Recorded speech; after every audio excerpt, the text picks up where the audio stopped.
Hi everyone, this is Lauren with Shabby Chic Sunday. If you've been here before, welcome back. I have saved your seat at my craft table, and if you're new, warmest welcome to you. Today I am beginning a new journal using the collection titled Rhapsody in Pink by Shabby Art Boutique, and I am fully in the Regency era zone. I am currently watching season 4 of Bridgerton while I make this journal, and I'm absolutely swooning while dreaming that that could be my reality. I thought that you could tag along with me while I begin to work, and in the next video I will share my completed journal with you.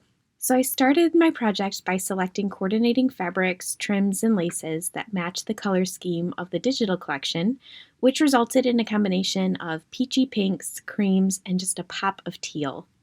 I wanted to make sure that I had a variety of laces, not just referring to the colors. So what I mean by variety is a collection where some have volume with ruffles and flare, some that lie completely flat for background or filler trims, some thin to tie into ribbons or to use on my charm tassel, and then some that are wide enough that I can use to make pockets. I also like to use tulle and ribbons to make pockets as well. I'll be using the sewing machine to sew all of these onto the pages, especially for the pockets, so that they are durable. I do use Fabri-Tac occasionally, but I like the aesthetic of sewing and I trust the durability as I tend to over-embellish my pages no matter how hard I try not to.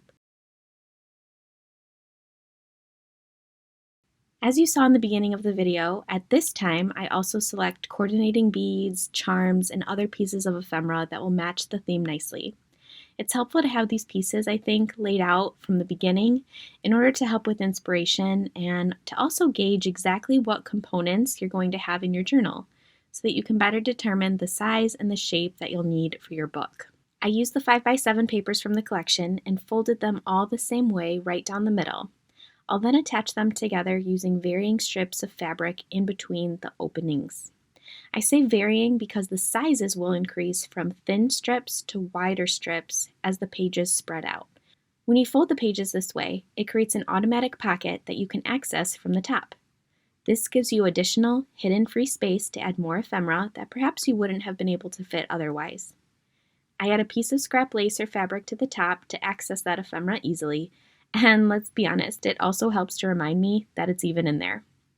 This would also be a great spot to attach a charm so that it'll dangle onto the page below.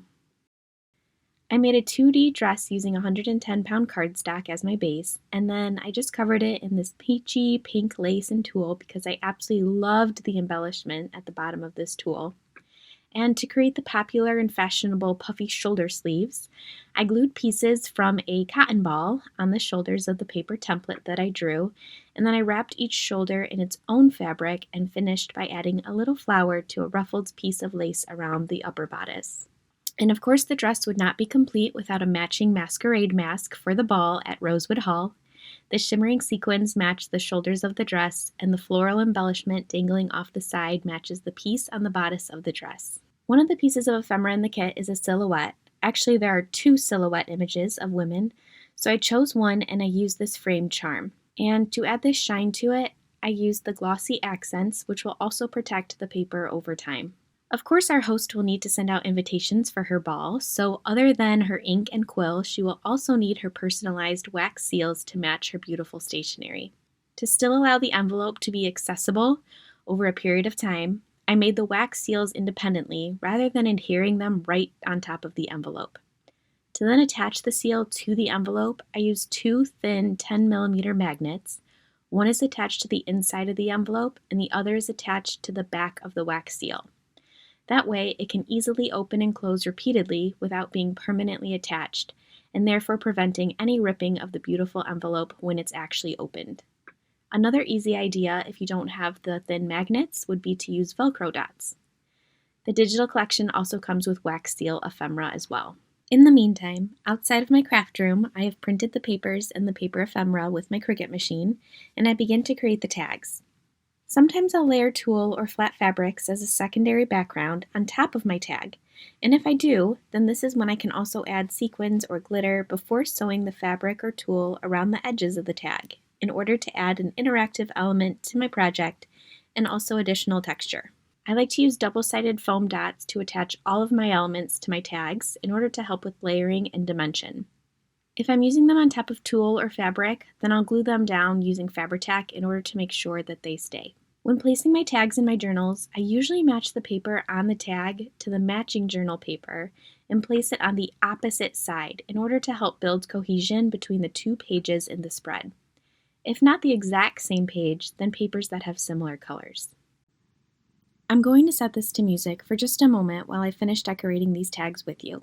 I'll see you in a moment.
Those are just a few of the little details that I have started to incorporate into this Regency themed journal for Shabby Art Boutique.